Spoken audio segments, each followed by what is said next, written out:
It's time.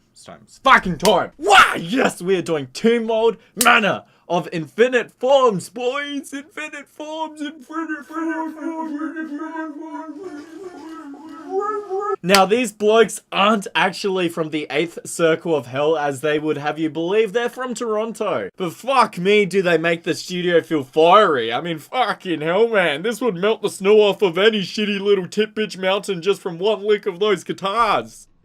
And yes, the tones of these guitars here are vile as fuck. They're so dirty, they're so wretched, and they burn with the perfect amount of distortion, grit, and brightness for each movement of music. But what I love about this album is the effortless meshing of the best elements of stoner and death metal, more specifically in the guitar tones and tempos upheld, and how slickly they can transition between both, letting the faster blast beats feel more involved and necessary than they would otherwise be themselves. I mean, every song here contains completely opposing time signatures, alternating between those blast beats and the mid-tempos at the drop of a switch, boys. At the drop of a switch. Ah!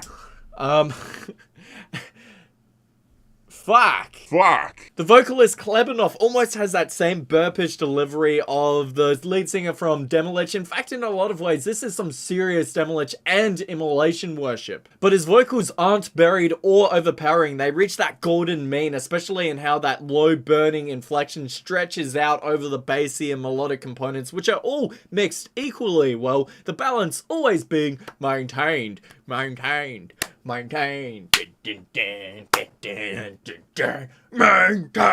guitar work and solos more generally on this album are infectious and rich and dense and creative and technical all at once, and I completely fucking love every lick, fucking riff and rendition without exception, boys. I fucking love all of it. Thank you, Erik Revier. Yes! I mean, what the fuck about Blood Mirror, boys? The fucking soaring guitar solos here. I mean, fuck yes, boys. Fuck yes. For another thing, there is a real engaged gallop to this track, like a train chugging straight down a fiery abyss with the conductor just boiling and seething with hate for you as he sears his words and irons down your ears.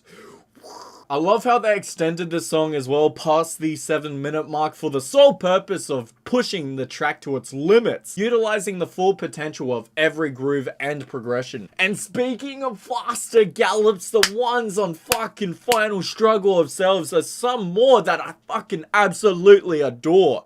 Yeah. More specifically in the rippling double kicks and how some of those guitar licks are cheekily woven in with some overlaying trems as well, boys. Just yeah.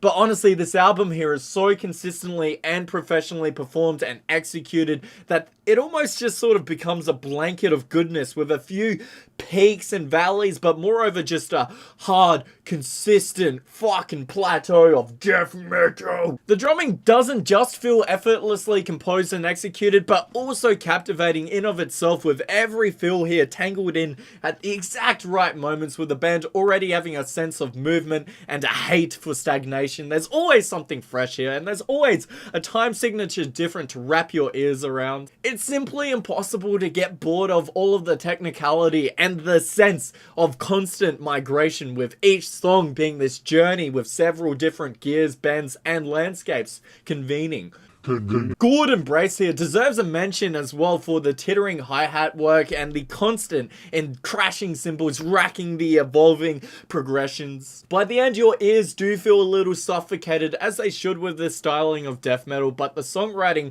again, even in the back end, is so strong that you can't really critique it individually. Take Chamber of Sacred Utheka's rippling introduction with infectious licks woven in before that slow breakdown with those sleep-esque leads, one of them repeating the catchiest riff again and again, but then progressing as naturally as a wet glove, with the solo following one of the best on the album, by the way, just so happens to be. Yeah, why not? And then it goes into that distinctly Metallica-esque thrash beat tempo before racking the fucking track even further with blast beat bars, boys. Fucking perfect development is all I'm saying, boys. Fucking perfect. The progressions, again, are what I'm getting at here, because they make the album feel tighter than Bat Pussy and more fleshed out than a leopard gazelle.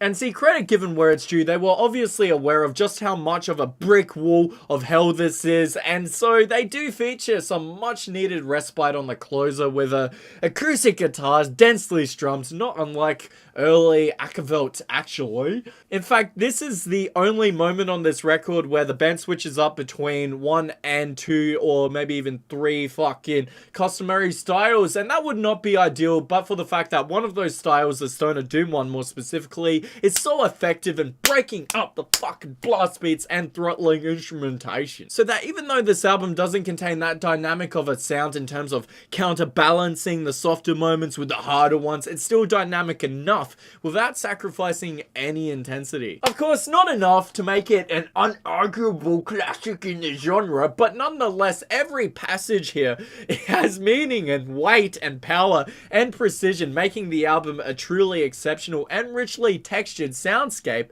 and fucking just brilliant to explore and unpack in many listens here. What the fuck is going on with my lamp, mate? Fucking hurry up, cunt. What the fuck? Sort yourself out, you fucking sausage. Sort yourself out. Fuck, mate. Hey, fuck.